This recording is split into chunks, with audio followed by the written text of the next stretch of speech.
Okay, so I don't know how to start this, but Animal Farm is a book by George Orwell that is a critique on different governments, specifically communism, and it's based over the Russian Revolution.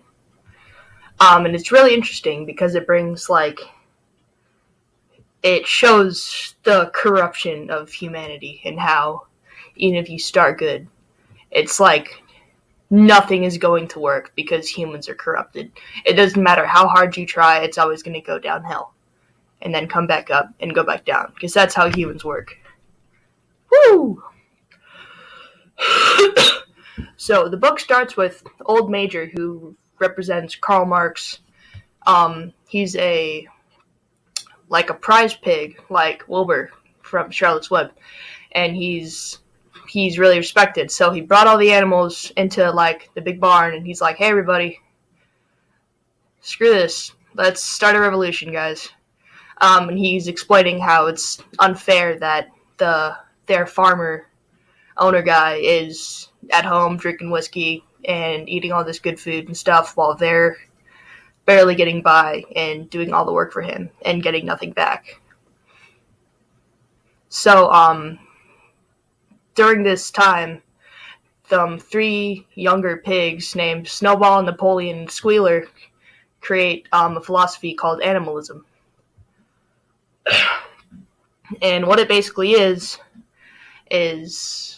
animals are your comrades, humans are bad, and that brings up a slogan that is 4 legs good, 2 legs bad, which is going to be really important later. And so everybody's really hyped. I mean, Old Major dies a few days later, but all the animals start training to take over the farm, and it happens sooner than they thought it would because the farmer comes home drunk and doesn't feed them. So they open the food thing, and then he tries to get him in trouble, and they kick him out of the farm. Then they rename the farm Animal Farm, and they get a cool flag that represents them. I forgot what it was exactly, but they used a tablecloth that the wife made, and they hung it up. And the 7 commandments were made after the pigs learned to read because they're really intelligent. And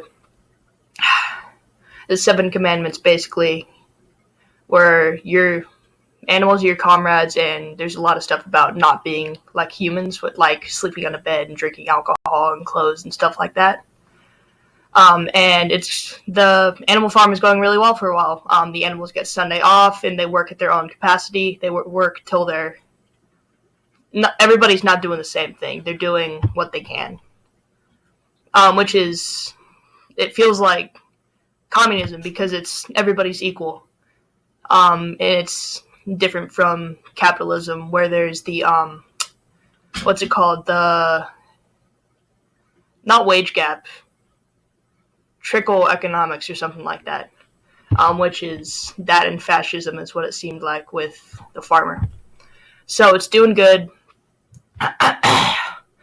During this time they hold meetings with all the animals where Napoleon and Snowball, 2 of the pigs, keep arguing about stuff. And Snowball brings up the idea to build a windmill and saying that it'll help all the animals and they'll have to do less work and stuff like that. And Napoleon was against it. Napoleon during this time was also he took puppies from their mother and raising them to quote-unquote educate them. And after the argument, everybody was in the barn, and Napoleon got the puppies to chase Snowball off of Animal Farm because they were arguing. So after this happened, Napoleon convinced everybody Snowball was a bad guy. So Napoleon decides that there are no more meetings and the pigs are taking full decisive power, which is where basically everything goes downhill from here. So they built the windmill, and Napoleon says that it was his idea and takes full credit. And Boxer is going out of his way. He's a real one. He's working real hard. We love him. Go Boxer. Boxer 2020. And then a storm comes and knocks over the tower, and everybody's pretty pissed, obviously. And Napoleon blames it on Snowball. So they give him the death sentence, but he's not there. So Napoleon gets him and his dogs to interrogate animals until they admit that they helped Snowball, and then they get killed. And they tried to do this with Boxer, but he wasn't budging. And this idea reminded me of like police like today, because that's what they'll do. If they see somebody that they think committed a crime, they'll keep them in the room like until they admit something. And sometimes it's just innocent people, and they're so tired and they haven't eaten that they're just going to say they did it to get out of there. And I think it's kind of cool because it's showing that today is also kind of like when everything's going downhill.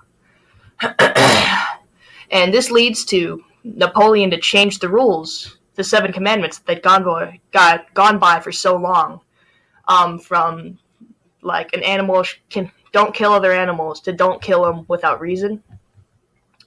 And then he keeps changing a bunch of other rules, but the animals like wholeheartedly believe in him because pigs are smart and they need to do this so their farmer doesn't come back.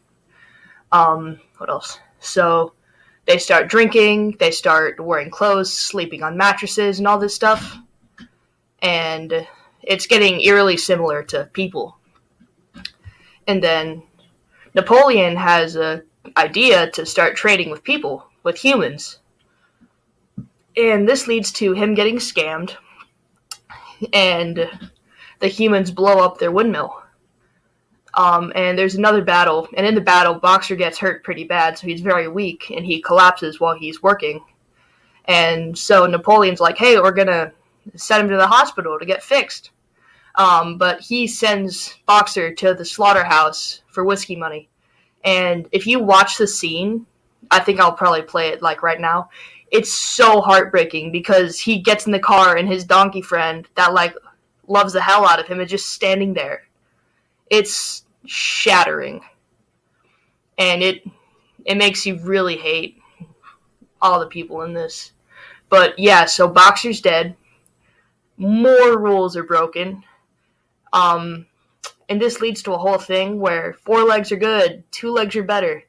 And it's this whole thing where the pigs are superior.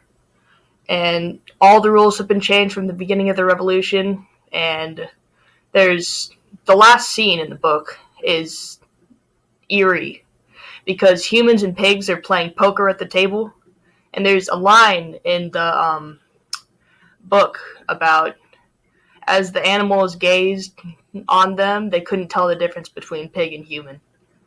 And this book is so good, and I love it like with all my heart because it brings the idea up that no matter how hard you try, and if you have the right idea, because in the beginning, people wanted to help, even Napoleon, like they were trying to help everybody. But by the end of it, he's in there not caring about anybody else. Even if you do everything right your entire life, somebody's going to take that on, and eventually your entire purpose, everything you wanted is going to be gone. And because not all humans are good, not everybody's going to share your ideas. And it's a really eerie book because it like really puts into perspective how corrupt humans are and how even everybody wants something good. Everybody wants to help people, but eventually all that's going to go to crap. Woo! Thanks for watching.